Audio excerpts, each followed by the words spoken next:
So welcome to our webinar this month, Creating Self-Aware Leaders. I'd like to start just with a couple of kind of questions. And with this one, I'd like you just to pop your answers in chat. So which of the following are you most interested in? A leader's mindset, self-awareness as a strategy for effective leadership, and solving people problems. So you can just pop in chat which, if you want to perhaps rank them in order or any that particularly of particular interest to you, please just pop the numbers in there. The leader's mindset is quite popular. Self-awareness strategies 1 and 2, yeah. Okay. 2, 3, 1. Excellent. Lovely. Okay, thank you. Another question. Bit of reflection as well, really. I want you to take a few minutes to think of somebody in your organisation who isn't fully aware of their impact upon other people. So they're not fully aware of their impact of their actions and behaviours upon other people. Now, I'm not going to ask you to disclose names or identify them in any way, shape or form. I just want you to bring them to mind and kind of visualise them in your mind so you have got them there. When you've brought this person to mind, so it's somebody who isn't fully aware of the impact that they have on the people around them, I then want you to think about what behaviours is this person engaging in? And what is the impact of their behaviour upon other people and the organisation? And if you feel comfortable enough to share their kind of impact or any of the particular behaviours, then please do so. But please don't feel that you have to do. But if you are open to sharing kind of certainly the impact of their behaviours upon others in an organisation, please just pop it into chat for me. Okay, so hopefully you've all got this person in mind. Hopefully, controlling. Team feel like they're being micromanaged, yeah, impulsive, damaging to relationships, absolutely, Toucan. Yeah, controlling. Yeah. I'm going to keep bringing you back to this person and getting you just to think about this person as we go through. So that's why it's quite important that you kind of have somebody in mind. The senior person makes decisions, refer to their personal opinion in decision making, yeah. Bullying, controlling, impact, lovely. Well, perhaps not so lovely, but thank you for your comments. So what are we going to be doing today? Well, as usual, we will be breaking it down into chapters. And this time we've got 3 chapters. The first one, leadership, sabotage and self-betrayal. Chapter 2, we're going to be focusing on the 2 types of mindsets. And chapter 3 is how to solve most people problems, which actually links into the self-aware leader, as you'll see as we go through. For those of you who don't know me, my name's Michelle MacArthur Morgan and I'm the founding partner and creator of the Jigsaw Discovery Tool. And I actually started my career out in the hospitality sector, working on both the operational and then moving through onto leadership positions. I moved into learning development about some 23 years ago now. Initially within the hospitality sector, it kind of got incorporated into one of my leadership management roles, but then went and decided to go further into it and went and studied with the CIPD. I've got a degree in psychology, and for the last 12 years or so, I've been a student of neuroscience, following and studying the latest research, and I belong to various neuroscience groups and alumni where we kind of are looking at the current kind of research that is coming through. And more importantly, looking at what that actually is informing us about the world of work and our mental well-being, performance, all those kind of areas. So chapter 1 then, leadership, sabotage and betrayal. It's generally accepted, I think, that how you show up as a leader has a direct impact upon your people, how your people show up, how they perform. But how many leaders actually know how their behaviours are being received and impacting upon their team? Just like most people, if I asked how well you know yourself and the impact that you have on others, the vast majority of people would answer with an affirmative. Yes, I am self-aware. I do know myself. And leaders are no different to that. However, Dr. Tasha Eurich is an organisational psychologist, and her team of researchers discovered that while 95% of people claim to be self-aware, in reality, only 10 to 15% of people actually fit the criteria for self-awareness. And leaders are actually less likely to be in the top percentage. Contrary to popular belief, studies have shown that people do not always learn from experience, and that seeing ourselves as highly experienced can keep us from actually doing our research, from seeking out contradictory information and evidence and questioning our assumptions. And just as experience can lead to a false sense of confidence about our performance, it can also make us overconfident about our level of knowledge of ourselves, our self-awareness. For example, one study found that more experienced managers were less accurate in assessing their leadership effectiveness compared with less experienced managers. Similarly, the more power a leader holds, the more likely they are to overestimate their skills and abilities. And if you want to find out a little bit more about that, there's a book by Dr. Tara called Insight, Self-Awareness and Success in the Workplace, is well worth a read. So in hotels, presentation, whether it be of the food that's served on your plate or the way your bedroom looks when you check in, is of great importance. And it's those little finishing touches that make the difference. Now, I can recall one of the hotels that I worked in, the head housekeeper there, she had a great deal of pride in the presentation of the bedrooms, even down to how the guest towels were presented. And one day, while doing her room checks, she noticed the lack of consistency in the way that the guest towels were folded and presented in each room.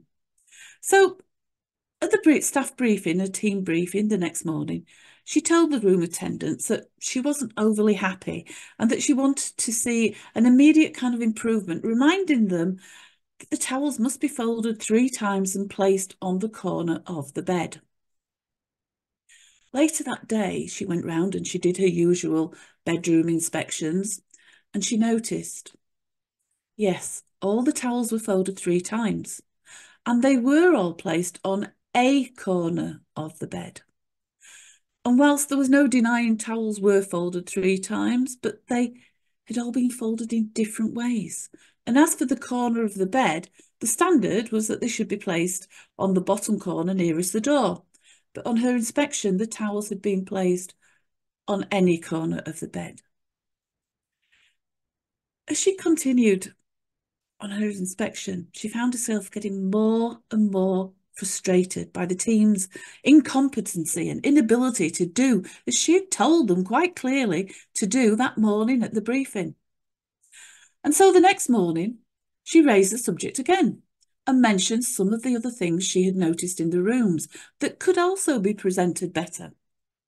Later that day, as she inspected the rooms, she became really annoyed this time at the lack of improvement. She felt let down by her team. And it just felt to her that the harder she worked at trying to improve the room presentation, the worse things were getting. Now, what do you think had gone wrong there? Do you want to pop perhaps a thought or two in chat? What do you think went wrong in that scenario, in that situation? Communication, yeah. Instructions not clear. She wasn't sufficiently specific with instructions, not considered others' understanding. Yeah. Yeah, so very much around that clear communication, not checking understanding, and not being specific enough in that situation, or showing people what to do and the training. Yeah. So another story I'd like to share with you is about a team member who had been with an organisation for a relatively short period of time compared to the majority of his colleagues in the team. And this individual had only been there a short period of time, actually received a promotion and became the team manager. Now, within a few days of taking on the role, he instructed his admin assistant to book a meeting room for him, as he wanted to get the whole team together to really have a good meeting, a good briefing with them, and kind of set the team up to go forward. He told her that he liked the room setting out in a boardroom style, and that there'd probably be about 25 people there. Now, the admin assistant was actually concerned. She was quite experienced at booking venues and hotels and meeting rooms, etc. And she was concerned that a boardroom style would not be the best room layout for what he was wanting to achieve. However, normally, well, she would have raised, and certainly with the previous manager, she would have raised her concerns and suggested an alternative layout. But on this occasion, she decided to say nothing. And the reason she did that was because she had previously made one or two suggestions to the new manager over the last few days and been ignored. So to her, it was obvious that the new manager wasn't interested in hearing any of her ideas. So in that situation, what was the impact of the manager's behaviour, do you think, on both the admin assistant and the kind of team organisation? Again, if you want to pop any thoughts you've got into chat. Demotivating, yeah. It'd impact on other people's contributions. Absolutely. I'm sure the admin assistant would make it quite clear to her colleagues, yeah, people not being authentic or flagging up potential problems. Absolutely. Yeah. So, how do you feel when? I want you to think back to a time when you've come up with a really great idea or perhaps negotiated a really good deal, and another person, and it may be your manager or it may be another colleague, has taken all the credit for it. So think back to a time when that's happened to you. Now, how do you actually feel towards that person that stepped forward and taken the credit? Just think about this place, play this little scenario out in your mind. Probably most of us would feel quite angry and frustrated, possibly resentful, amongst many other resentful, Samantha. Yeah, absolutely. Frustrated, angry, devalued. Yeah, exactly. Annoyed. Start to distrust. Yes. And that moves into my next question. What thoughts do you start to have? So, yes, Sharon, absolutely. We start to perhaps distrust the individuals. We perhaps want to put up some resistance.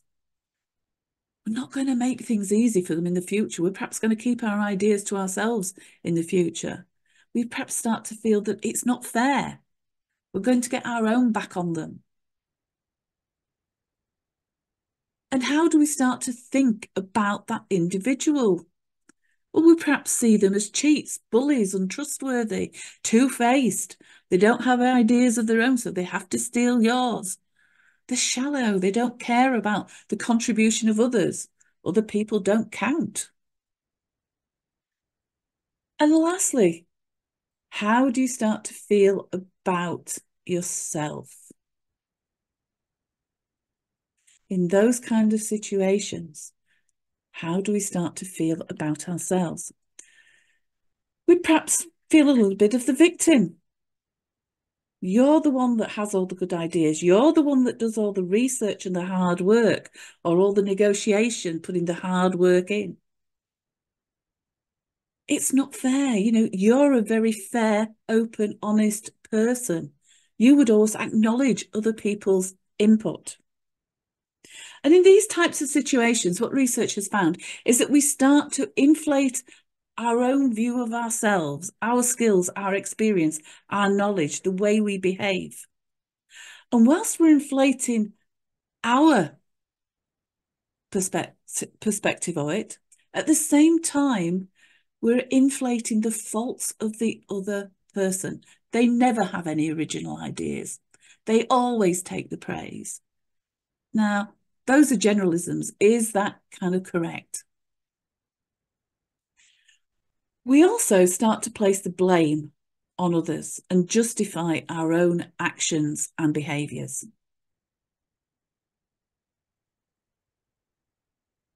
So there's no getting away from the fact that situations similar to the ones we've discussed are commonplace in most organisations.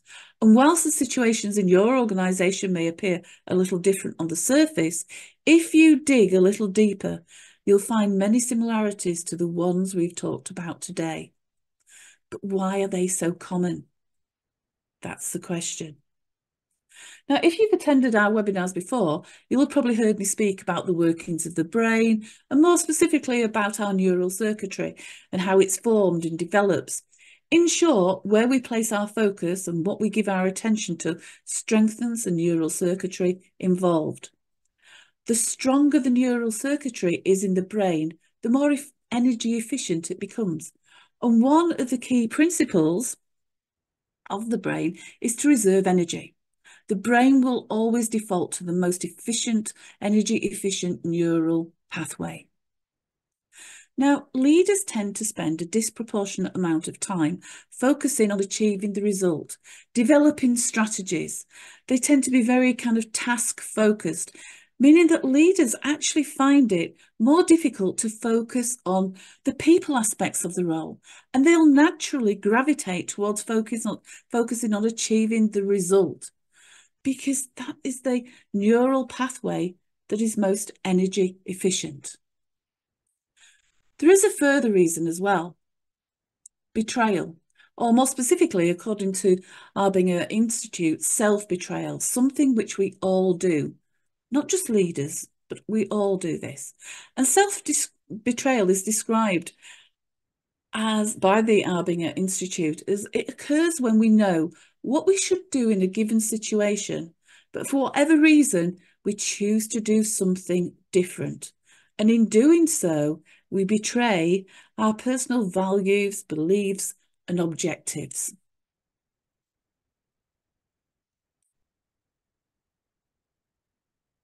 Your child's first nativity, you want to be there. Your family are really important to you, and you're a good parent. So you have a choice now to honour your values and go to the nativity, or to betray those values and go to work. Because you know that at work you're in the middle of a really, really busy period, and the team can't manage without you, not even just for a few hours.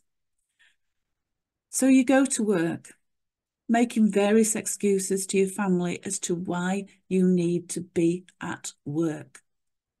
But what is the impact of your choice?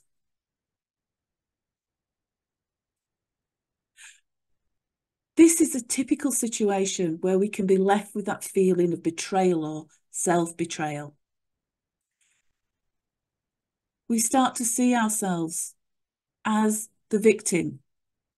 We start to inflate all our qualities, how important we are to the team, to achieving that result. We see ourselves as being indispensable and as a great, good leader.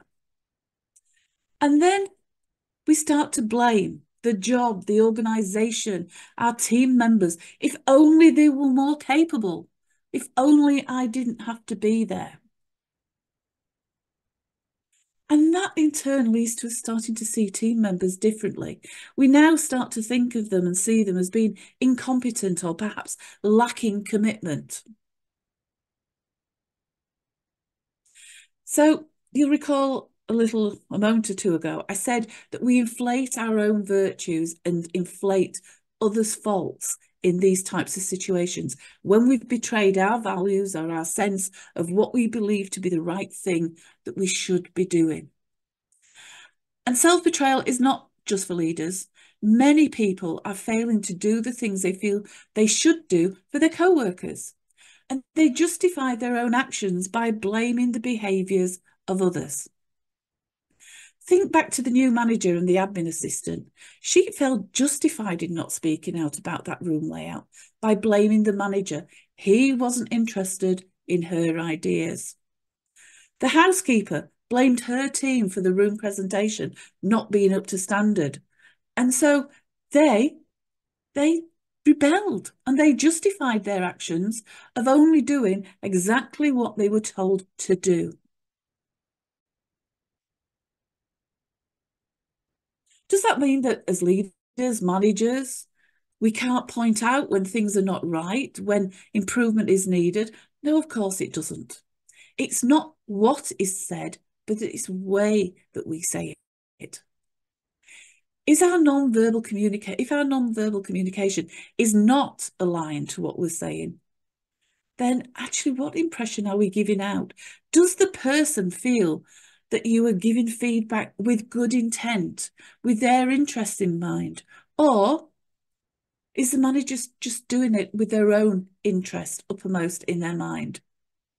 Are they doing it because they don't want to look ineffective or not deliver results in the eyes of their managers? Science informs us that when there is an incongruency between the words we speak and our non-verbal language, the other person's brain will perceive it as a threat, and the threat response will be triggered, which we know impairs cognitive thinking, problem solving, decision making. And all this is at a time when we actually probably need to be accessing our best cognitive thoughts.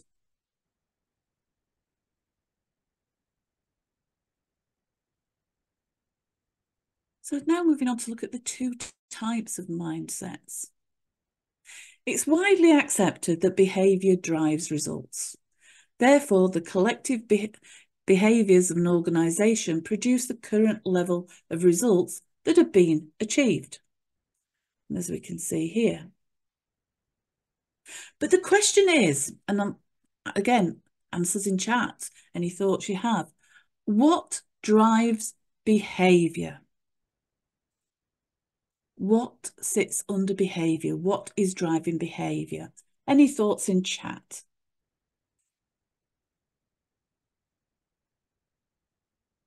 Yeah, mindset, absolutely. Our mindset drives our behaviour. How do I see myself in relation to my obligations, to my colleagues and to my customers? How do I see myself in relation to the challenges and opportunities I face? When things get tough and I start to struggle, do I frame the struggles as opportunities for growth? Or is it a cue for me to beat the retreat? The way we see the world informs everything that we do. So now I want you to take a minute, think back to the person that you brought to mind at the beginning of the webinar, and ask yourself, what have you done to try to get this person to change their behaviour? Think of all the things that you have done to try to address this person's behaviour. And again, you might want to share one or two of the ideas into chat.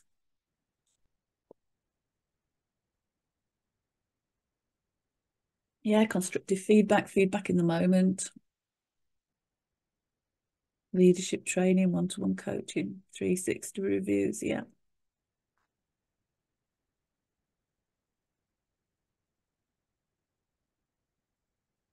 Training, role model another behaviour, feedback group. Yeah, absolutely.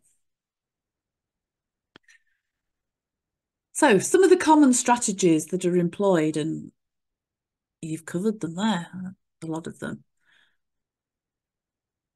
Some people would threaten. They'd use their positional power to make people behave as we want them to behave. You might have to go down the disciplinary route. You might use a strategy of spreading rumours and gossips in the hope that they'll hear the gossip and change their behaviours of their own accord. You might want to start and enforce the policies. You might try just coping with the behaviour.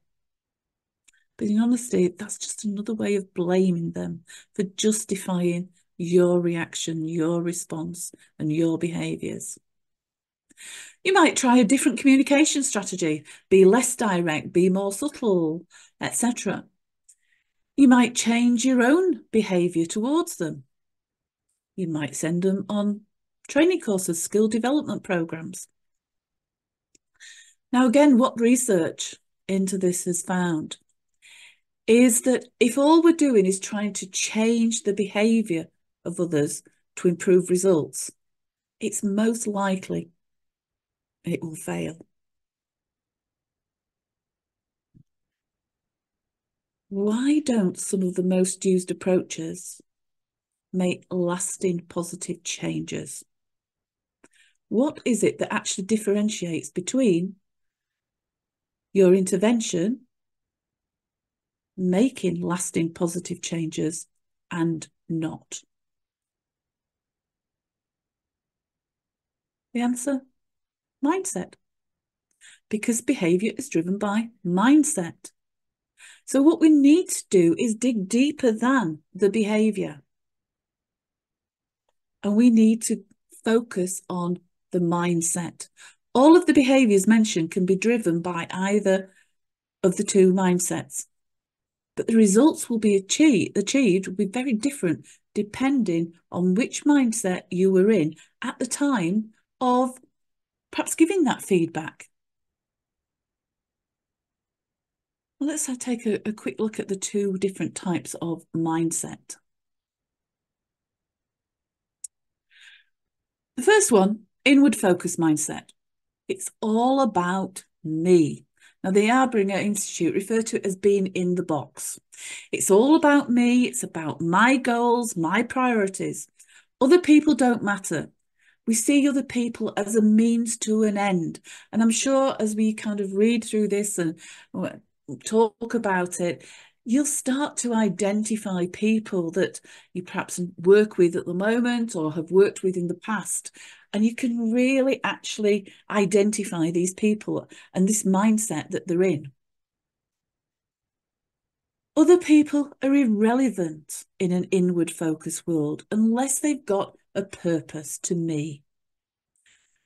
We tend to blame others for everything that is wrong. If only my team were better, if only they were more committed. Other people are irrelevant in my inward focused world. We justify our own behaviour by actually blaming the behaviours of others. And we don't involve them. We don't offer them help. We don't offer them the same support. We don't offer to help them develop and grow and enhance their skills.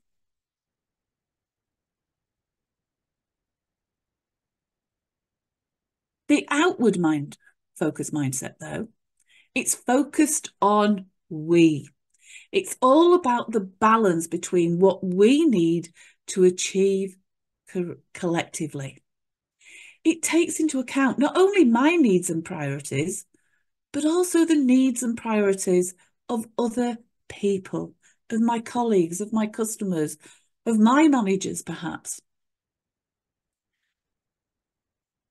My intent when I have an outward focused mindset is to do my best for others and the organisation, to help others and the organisation succeed and achieve both individually and collectively. Now, it's doesn't mean to say that my priorities and what's important to me gets sacrificed. Not at all. But it's about me going about achieving what I need to achieve, the important things to me, but in such a way that it doesn't have a negative impact on others. At the same time, I'm helping others to achieve what is important to them, what they need to achieve. Now, if a person chooses not to make a meaningful contribution, to do their part to that collective goal, then an outward focused leader would actually honour that. They'd honour their choice and they'd let them go. But they do it in such a way that has the individual's best interests in mind. They treat them as a person with humility and respect, and not as a problem that actually they'll be glad to see the back of.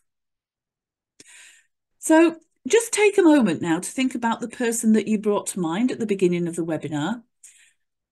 When you were either thinking about this person or interacting with this person, is your mindset inward or outwardly focused? And then think, how might your mindset be impacting upon that relationship? And again, if you want to share anything in chat, please do so. But don't be obliged. Don't feel obliged. Is your mindset inward or outward focused? Thinking back to the person that we were talking about or you were thinking of at the beginning of the session. And what's the impact of that? Okay. Once we've actually developed an inward focused mindset in a situation with an individual, with a group of people, it can be really quite difficult to shift out of it.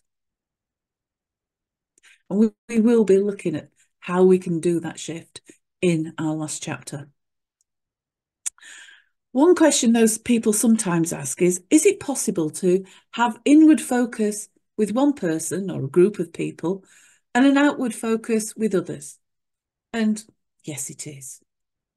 Just think about your own circle of people, colleagues, clients, families, friends, acquaintances.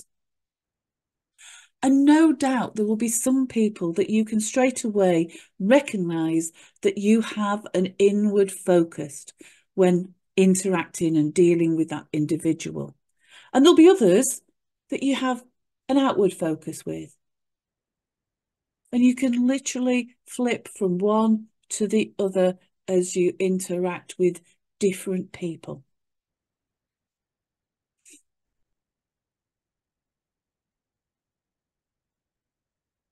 So, self-aware leaders. They can recognise when they are inwardly focused.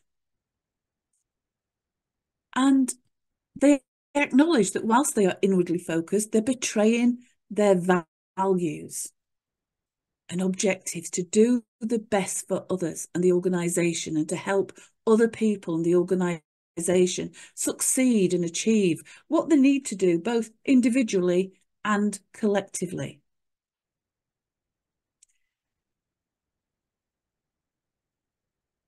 They know what they can do to shift to an outward focus, to escape that inward focus. And that, as I say, is something we will look at in chapter 3. If a leader is not self-aware, though, over time, they become their mindset. It becomes characteristic of who they are. Their view of the world becomes distorted and out of touch with reality.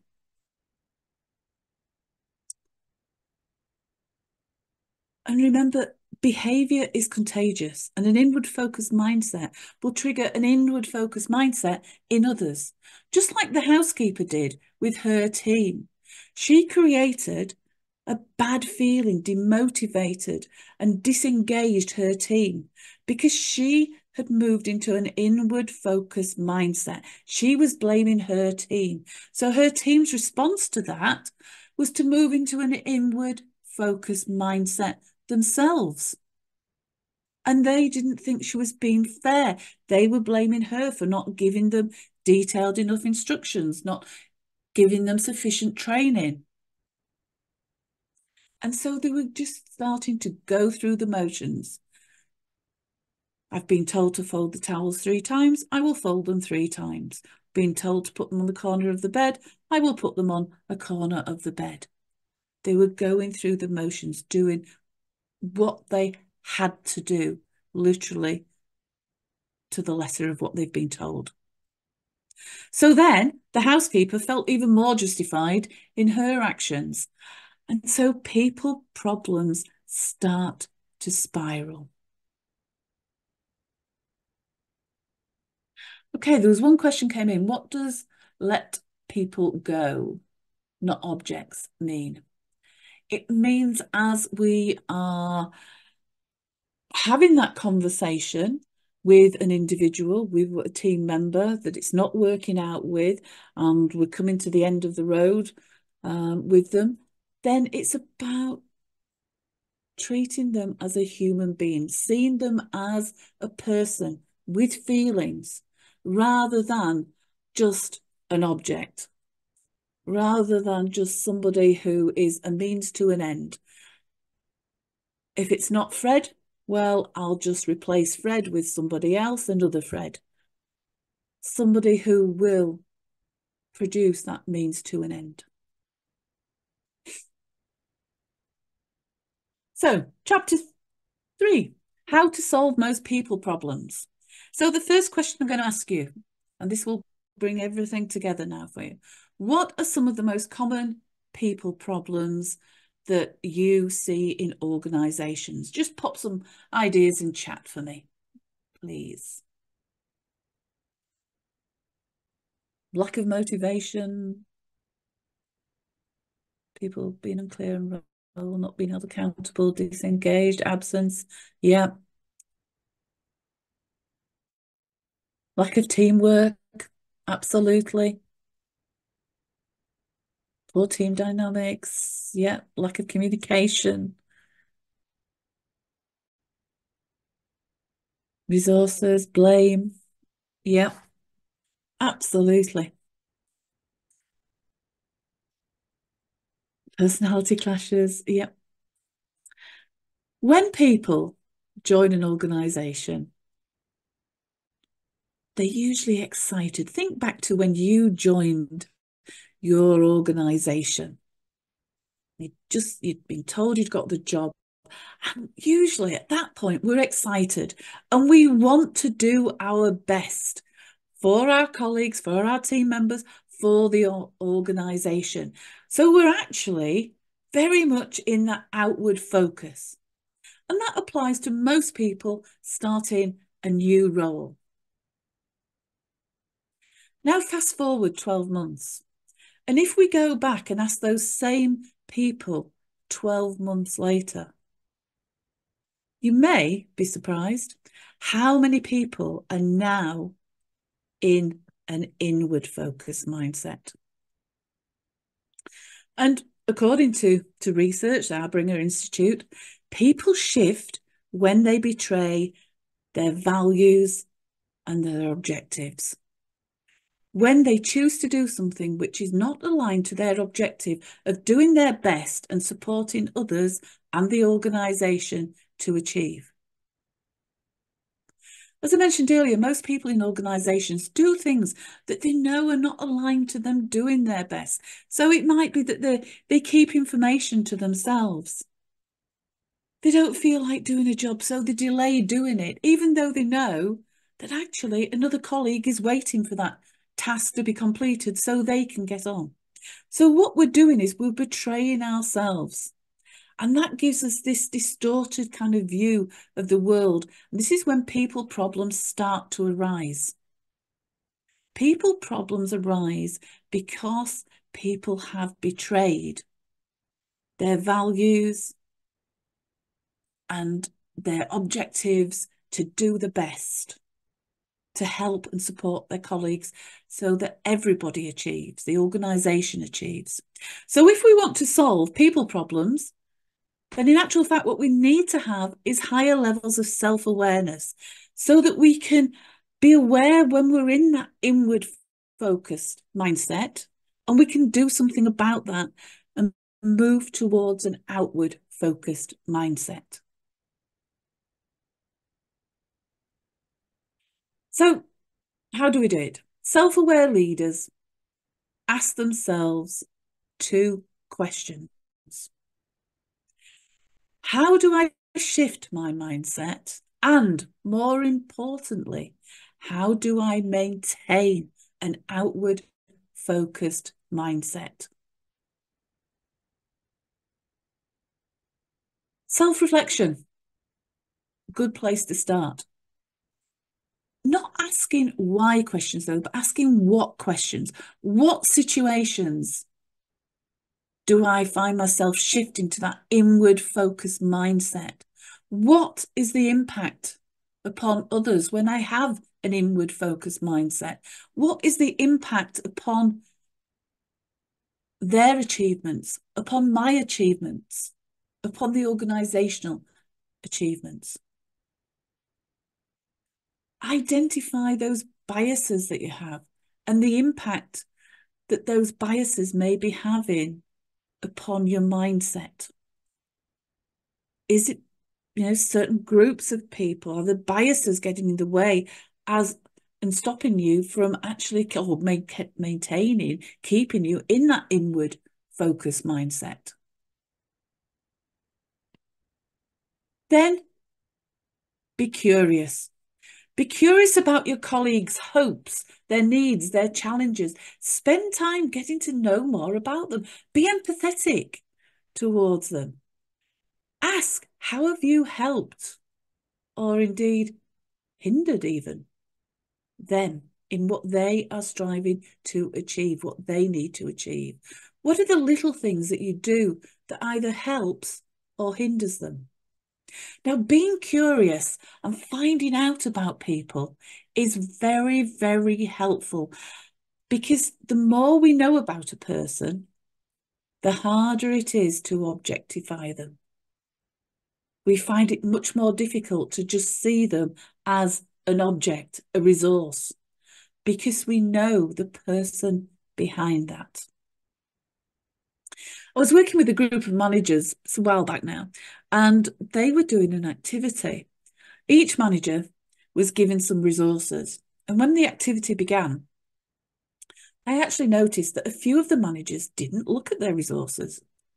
They just ploughed straight ahead, and in actual fact made the task much harder for themselves. And I was really curious about this. So at the end of the activity, I asked why the managers hadn't used their resources. And the answers that I got was, well, what resources are you talking about? They hadn't even registered the fact they'd been given some resources. And another comment I got was, well, you didn't tell me. And in our organisation, we only do what we're told to do. No more, no less. But also, there was one manager who had a massive insight, because he suddenly went, those resources are my team members, and I don't acknowledge my team members. I don't see them as people who've got valuable skills and knowledge that could actually contribute to our achievements of a team. And that was a huge moment for him. The next step is adjust your efforts. So with your newfound knowledge and understanding of the people in your world, your colleagues, your team members, etc., you need to start to adjust your effort to reflect that outward mindset. valuing people with their individual needs, their individual objectives and challenges. And what can you do to be helpful and enable them to do their best? Now, this is where at Jigsaw, we bring in our Jigsaw tool, and it can help. It's not the only answer, but it can help. The behavioural framework can be a helpful tool to help people in the shift from inward to outward focus. Now, we haven't got time today to go and delve deep into the different ways that the behavioural framework can help and inform leaders and support that development of the self-awareness and understanding more about their colleagues or their clients and customers. But here's just a couple of examples. So when a leader has identified their own behavioural preferences, they have increased awareness of what they can then expect, or sorry, what they expect, not what they can, but what they expect from others. Leaders can also then learn more about the behavioural preferences of their individual team members and get to know them on a very different level. They can identify the needs and expectations of the individual team members. And then this can inform the manager as to how they can adjust their approach and interactions with each team member. So the Jigsaw is there helping them, encouraging them to move to that outward focused mindset by seeing each team member as a unique person, an individual with strengths and ways and experiences that they can actually contribute to the overall team effort and achievements. Now, similarly, the Jigsaw behavioural framework can also be used to help leaders develop a more agile communication style, enabling them to adjust their communication to align to the preferences of the other person. The golden rule of effective communication is to communicate in the style of the receiver. Self-aware leaders develop the agility to navigate around the communication preferences to ensure they communicate in a way which gets their message heard. They use words, specific words, which resonate with the individual and deliver the message in the style of the receiver. For example, when you're communicating with an individual who prefers a red approach, then we need to be more direct and to the point, speak a little bit quicker and keep it focused on outcomes. In contrast to when we're perhaps communicating with somebody who has a blue communication preference, they would prefer a more detailed message, more information, facts in that. They want it delivered in a more measured pace and presented in quite a logical, sequential order.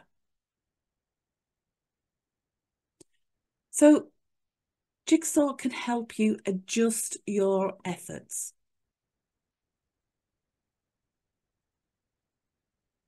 Self-aware, outward-focused leaders hold themselves accountable. Accountable for the impact that they have on people around them. They're concerned with the impact of their actions. Are they continuing to help and enable other people? And they do have regular check-ins with team members, with individuals, collectively. They ask for and encourage feedback. Because as a self-aware leader in an outward-focused mindset, they want to fulfill their objectives, to do their best to help and support individuals and the organisation achieve.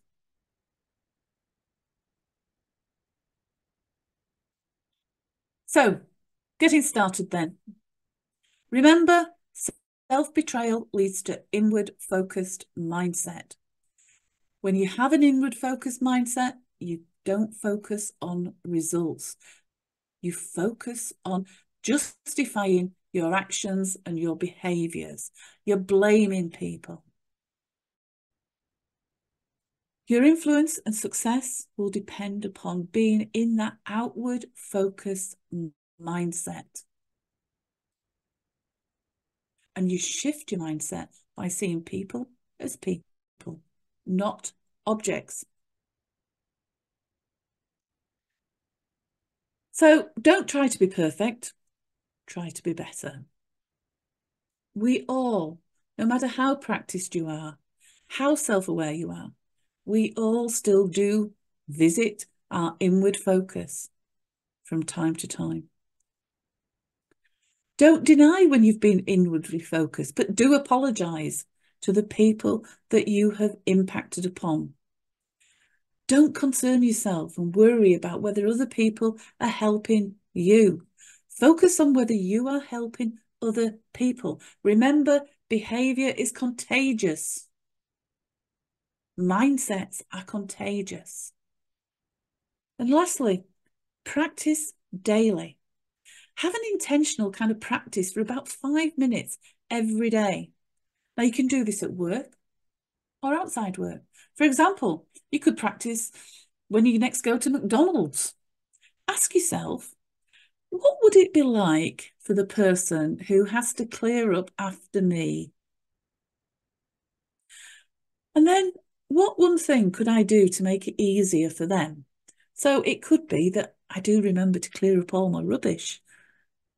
And then when we've done that, just kind of step back a moment and check, what is the impact? What difference has it made to that individual of you clearing away all your rubbish and leaving the table tidy? Or think back to our admin assistant. If you've got an admin assistant, what one thing could you do to make it easier for them to achieve their objectives? What is life like for them working for you in your team? What one thing could you do to make it easier for them to achieve their objectives? And then again, step back and watch the impact of your actions. So as we draw to the end of our time together today, I'm going to leave you with the closing thoughts on screen. People choose to follow outward focused leaders. People follow inward focused leaders because they feel threatened or coerced to do so. But which do we want? Which do you want? Do you want people to choose to follow your leaders or feel coerced that they haven't got a choice in following the leaders? So I hope you found the webinar useful and thought-provoking. You might want to take some time out later today, perhaps over lunch, and think about how self-aware you are. How often do you betray your values and objectives and fall into that inward focused mindset? What is the impact of your relationships with your colleagues? Or what is the impact upon your relationships with your colleagues? And what one thing can you do to help other people achieve? If you want to dig deeper into the self-aware leaders, I can recommend a book, Leadership and Self-Deception by Albinger Institute, that's available on Amazon. Thank you for joining us today. I'm happy to, I'll take any questions in chat. If you prefer to have a kind of a send your question direct to me, my email is on screen. Our next webinar is going to be on the 25th of April, where we'll be focusing on high performing teams.